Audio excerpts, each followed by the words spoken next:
From Hollywood, it's time now for... Johnny Dollar. Pat McCracken, Johnny, Universal Adjustment Bureau. Oh, hi, Pat. Johnny, you've handled a lot of difficult cases for the companies we represent. You've done a magnificent job. Saved some of them a lot of money.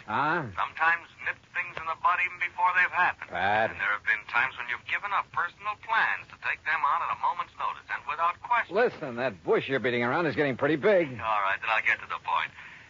Johnny, why don't you take yourself a holiday at company expense? What? Like Mojave Resort, maybe, where I understand you love to fish. At company expense, huh? That's right. Okay, Pat, I'll grab the first plane. Good boy. But, brother, just wait till you see the expense account I pile up for you. Why, Johnny... Because if I ever smelled a rat, believe me, it's now.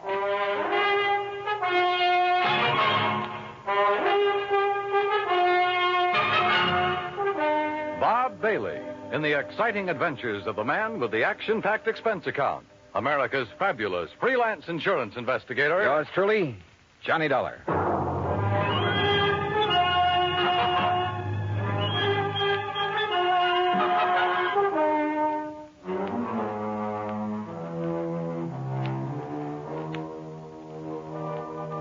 Expense account submitted by Special Investigator Johnny Dollar to the Universal Adjustment Bureau, Home Office, Hartford, Connecticut. Following is an account of expenses incurred during my investigation of the Wayward Trout matter.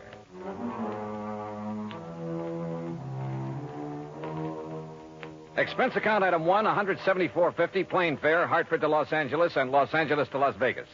Item 2, $50, deposit on a rental car. I headed south on Route 95. The Mojave Desert. Thousands of square miles of sand, sun-bleached gravel and rock, of cactus, sage, and Joshua trees. High flat mesas, towering crags. Countless trails leading off from the highway. Long abandoned roads leading up into the harsh, bleak mountains, with their promise of infinite wealth to the prospectors who scratched away in their hungry search for silver and gold.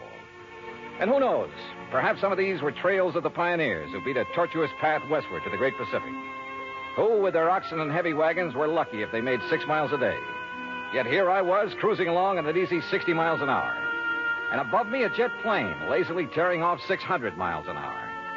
Yeah, it made me think about the men who lived and struggled here, the men who died of hunger and thirst following the same path I was taking, never knowing that only a few miles away beyond the mountains was the mighty Colorado. Water, food, and life for those lucky enough to find it. But let's get to more practical things, like Davis Dam and huge Lake Mojave. On the east bank at the lower end, Lake Mojave Resort, with its clean, modern cabins, boathouse, dock, and harbor. Everything for a fisherman. It was after 9 p.m. when I pulled in. My old friend Buster Faber was waiting for me.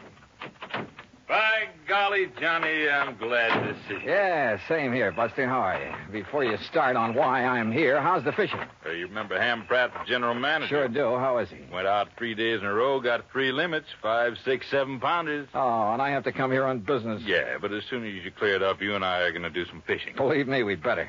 But now, what's the problem? Oh, well, here, let me take your bags. You're in number 8. Okay. I've put you right next to Mr. Hatch. Hatch? Old-time confidence man, Johnny, and just plain big-time thief.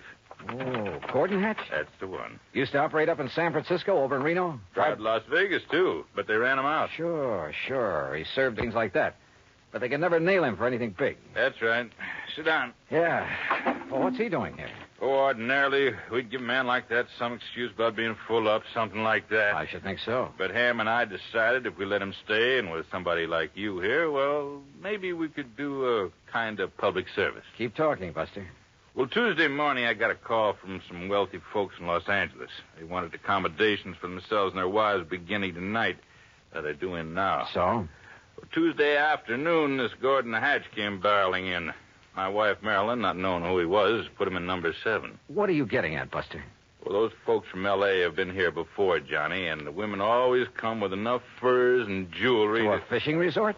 Well, you see, every night they drive up to Vegas to gamble and take in the fancy night spots. Ah, but what makes you think Hatch would come here just because of them? One of them's a lawyer that got him sent up for embezzlement once, and Hatch always swore that someday he'd get even. Oh, well, now, Buster... I don't think he'd try any rough stuff, anything like that. He isn't the type, but... Well, that's why I called Hartford. Well, what's the insurance angle? There isn't any. Unless a lot of heavily insured jewelry suddenly disappears from around here. And your man in Hartford was willing to play along with that.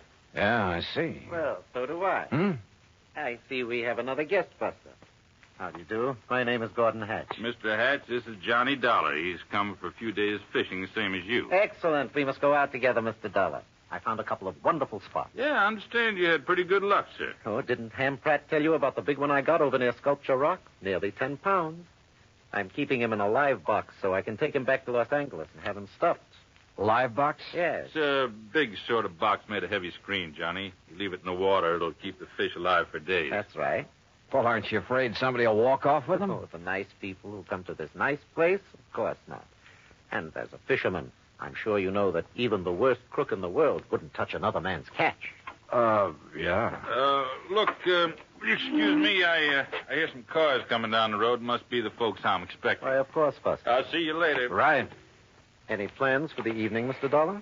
Oh, not particularly. I'm a little tired. Then come along into my cabin next door. I have some excellent scotch and plenty of soda. Oh, well, I've had a pretty long day. Now, look, we can relax and regale each other with tall tales about the big fish we've caught here and there. After all, there isn't anything else to do out here of an evening. Oh, I kind of thought I'd wander down to the dock and see if Ham Pratt is about. Oh, save that for tomorrow. Now, come along, Mr. Dollar. I won't take no for an answer. Actually, I was glad for the invitation. I wanted to know more about this man, sound him out if possible, about his real reason for being here. As it turned out, we spent a very pleasant evening talking entirely about fishing. Only once, in answer to a pretty direct question, did he speak about what I wanted him to. That is all water over the dam, Mr. Dollar. If it's possible to make amends for some of the, shall we say, questionable things I may have done in the past, well, I can only assure you that I'm sincerely trying to make such amends. Now, please don't embarrass me this way again. Yeah, sorry. Now, tomorrow we'll go fishing. Well, I'll not only take you to one of the hottest spots on the lake, but I'll show you the beauties I have in the live box. You'll turn green with envy. Nightcap? Well, it's been a pretty long day, and I really should hit the sack. So should I. So, here we go. Bottoms up, and may tomorrow bring us each a limit. That I will drink to. Now, there we are. And I'll see you at the crack of dawn. Sleep well. Right. Right? Wrong. Sure, I was tired. It had been a long day. But not long enough to make me drop off to sleep almost before I could get out of my clothes. That nightcap had a lot more than scotch in it. Yeah, I'd fallen for one of the oldest tricks in the world. And until I woke up, anything could happen.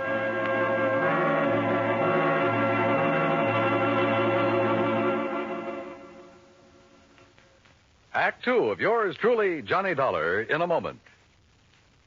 In the democracy in which we live, the concept of the Medal of Honor is something which goes beyond the medal itself, something which goes beyond the deeds of valor. The concept is not a material thing. It is an idea, an ideal, which springs from the deepest roots of all that is best in humanity. It stands for the democratic tradition of freedom, of liberty, of the code of conduct in which the citizens of the United States of America believe. These ideals do not belong to any one race, creed, or religion of Americans, but to all.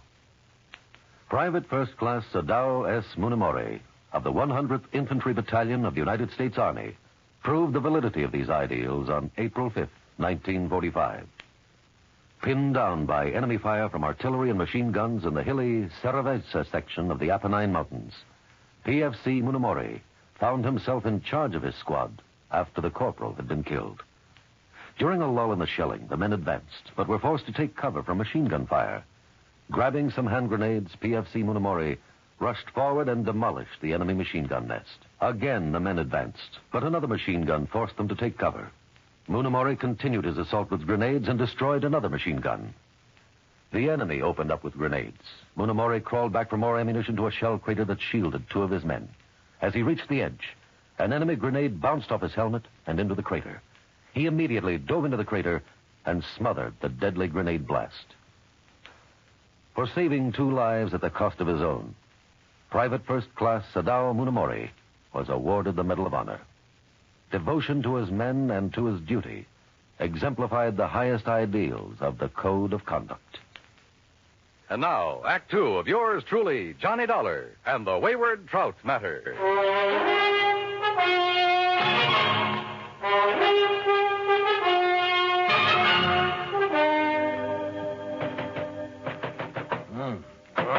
What is it? Hey, Johnny. Huh?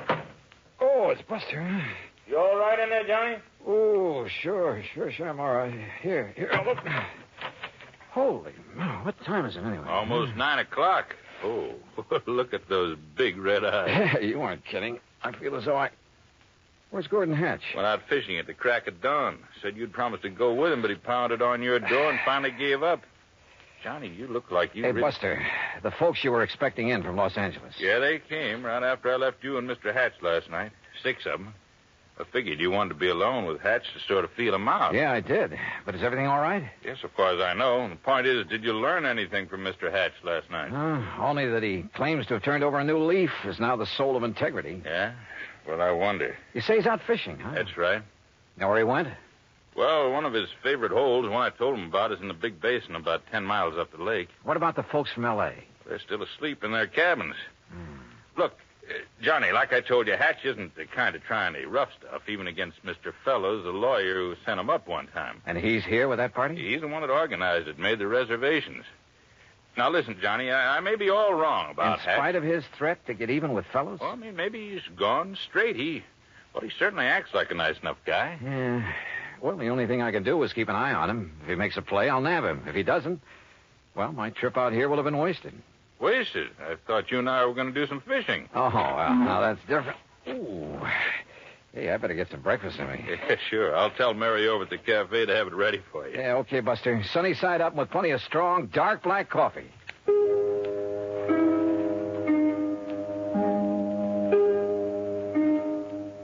My head felt like it might split open any second, and I was more sure than ever that Hatch had poured me a Mickey last night.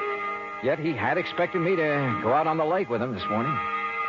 Must have been nearly 10 a.m. by the time I'd showered, shaved, dressed, and joined Buster at the little cafe. Already, half a dozen early morning anglers had come back to boast about their catches, and the big ones had got away.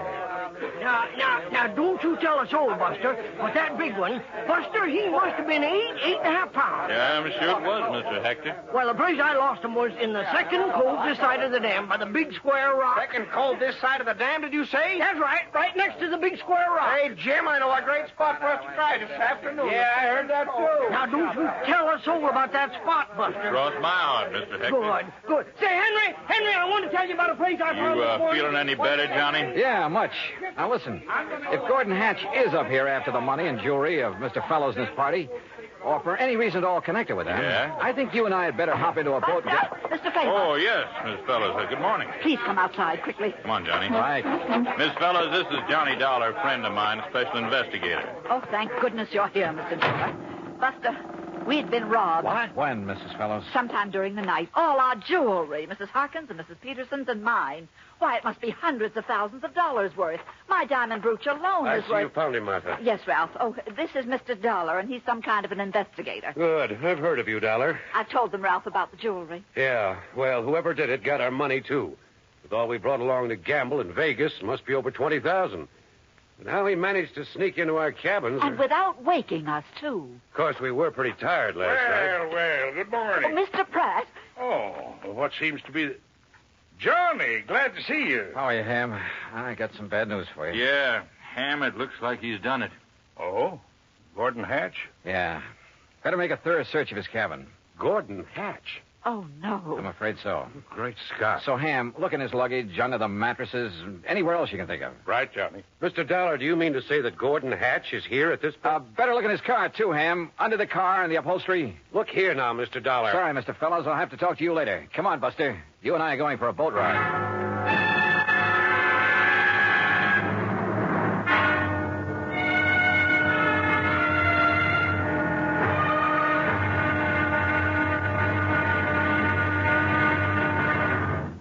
Act Three of yours truly, Johnny Dollar, in a moment. Our flag now numbers 50 stars, and behind each star there stands yet another flag representing one of the 50 states. Pennsylvania's flag of dark blue carries a coat of arms depicting her agricultural and maritime pursuits. Her state motto is inscribed beneath it. As the home of the Liberty Bell and the Declaration of Independence, the motto is most befitting: virtue, liberty, and independence. Pennsylvania's state flag, the flag of the second state to enter the Union, was adopted on June 13, 1907. And now, Act 3 of yours truly, Johnny Dollar and the Wayward Trout matter.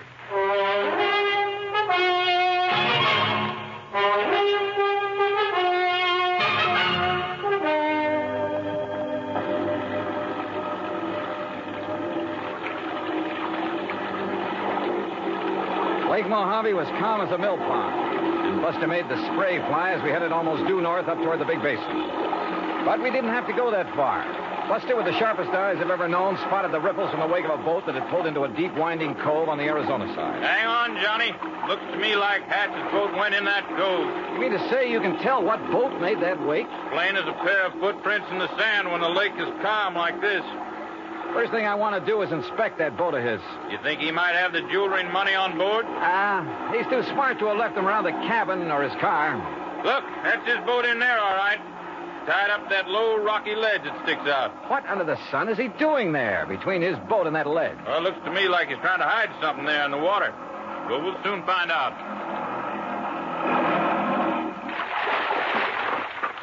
Well, Buster, Mr. Dollar, it looks like you've caught me in the act. Yeah, it kind of looks that way, doesn't it, Hatch?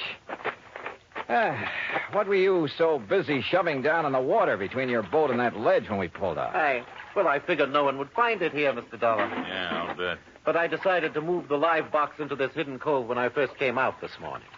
The live box? Well, after all, it was you who warned me someone might try to steal some of these beautiful fish I've caught, and I'm keeping alive in it. But as long as you found me out, well, here, take a look at them. Now, let's see here on his boat, Johnny. Here, look at them. Ever see such a nice mess of bass in your life? Yeah, they're beauties. And that trout on the bottom. I got him way up the lake yesterday morning. Must be 10 pounds. That the one you plan to have stuffed? That's the one. Well, you better have it done pretty soon. He looks dead to me. Yes, he was this way when I came out this morning. So, when I'm through fishing today, I'll head back to L.A. with him to a taxidermist. Hatch, there's something I want to talk to you about. I know, Dollar. But it's your own fault. Huh? I pounded on your door till I thought I'd wake the dead. Oh, no, that isn't what However, since you're here now, well, why not keep our fishing date now? Mr. Hatch, will you Darn please... it, though, I don't have an extra rod in my boat. Well, come on, Johnny. I'll give you one out of my boat, rod and reel. Oh, yeah, sure, okay. Dollar, I'll take you to fishing spots even Buster doesn't know about. Not a sign of the jewels and stuff on his boat, Johnny. He even went through his tackle box. Well, maybe he's hidden the stuff somewhere along the shore. If he's the one who took it. He looks and talks as innocent as a baby. So the only thing I can do is keep an eye on him and try to feel him out. Come on, boys. Time's a wasting. Oh, here, Johnny, you try this rod on for size. Well, that looks good to me. And here, take along a couple of these fast strike minnow hooks. If anything, they'll get you big bass. They sure will. Yeah, or maybe a trout like the one that Mr... What's the matter, Johnny? Come on, Buster. What's the matter?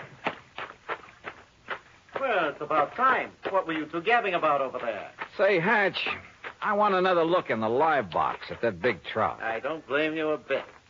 Well, step into the boat and I'll raise the top so you can really see it. No, I think I'll pull the whole contraption up here on the ledge. Better take the fish out of the water. Well, you said that trout was dead early this morning. Well, that's right. Then why is he on the bottom of this thing? Why isn't he floating belly up? Here now. I don't know, but I don't see what... Now, wait, what are you doing? Oh, those beautiful fish in there will die like the trout. Oh, I just want a real close look at that trout. Oh, just a minute. These live ones will hold still long enough for me to... Dollar, put them back in the water. Here we are. Ooh, 10 pounds? Look here now. Why, this fish weighs 20 pounds if he weighs an ounce. Dollar? And no wonder the way you've got him stuffed full of... Well, how about this? A beautiful diamond brooch. No wonder you decided to get back to L.A. And not to stuff this trout, but to unstuff him. And how about this bracelet? Emeralds, aren't they? And look at these nice new $100 bills. A bit wet, perhaps? You're holding more than money and jewels in your hand, Dollar. Oh, now, put that thing away. I'm talking about your life. And I won't hesitate to pull this trigger unless you toss that money and those jewels into this boat. Well, I toss this over at you, Mr. Hatch. Put it down, Buster, or I'll shoot you, too. Toss me the jewels, Dollar. Toss them. And Buster, stay where you are. How about the whole trout, Mr. Hatch? All right, drop that. boy, Johnny. Johnny, you really clobbered him. Yeah, but... Oh, Buster, if you hadn't thrown that oar... And if you hadn't hit him in the face with that wet fish, Johnny, he would have plugged you. Yeah, Buster. I always did like trout.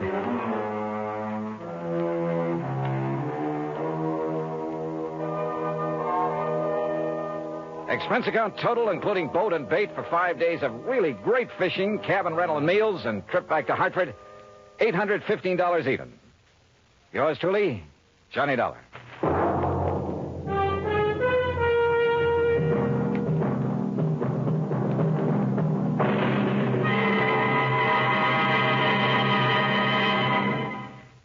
Let's take a moment to talk about something very vital to every fighting man, to every man in the armed forces today. That vital thing is esprit de corps, or as we say it in English, team spirit. Between the few great wars in which the United States has been involved, our fighting men have had to settle small but deadly vicious rebellions around the world to protect our citizens and other interests. In those comparatively peaceful days, it took more than the waving of the flag and the sound of martial music to make boys grow into men in double-quick time. It took that esprit de corps about which you've heard so much. One instance when that team spirit came in mighty handy in fashioning a code of conduct that helped save men's lives took place on the morning of September 24th, 1911, in the Philippine Islands. A shore party from the USS Pampang was moving in to capture the town of Mundang on the island of Basilan during an uprising of native Moros. Along the trail, the small party came upon a group of native huts. Hospital apprentice Fred McGuire was standing by in case he was needed for treatment of wounds. Suddenly, the Moro bandits opened fire from ambush in the huts and other concealed positions, dropping the sailors like flies. McGuire, essentially a non-combatant, grabbed a rifle, charged the attackers, and after a furious fight, routed the bandits. Although he was wounded in the bloody fight, McGuire tirelessly tended to the wounds of the fallen sailors, thereby saving their lives before he considered his own condition. Fred McGuire's belief in team spirit was exemplified by his conduct in doing a job that had to be done, a job which earned him the Medal of Honor.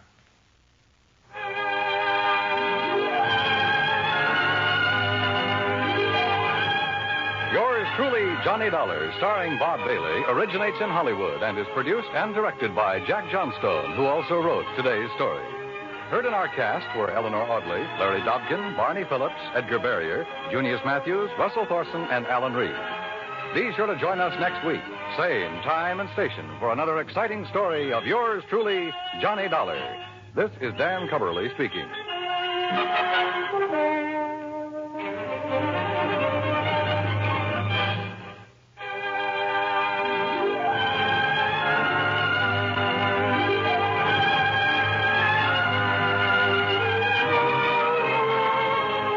This is the United States Armed Forces Radio and Television Service.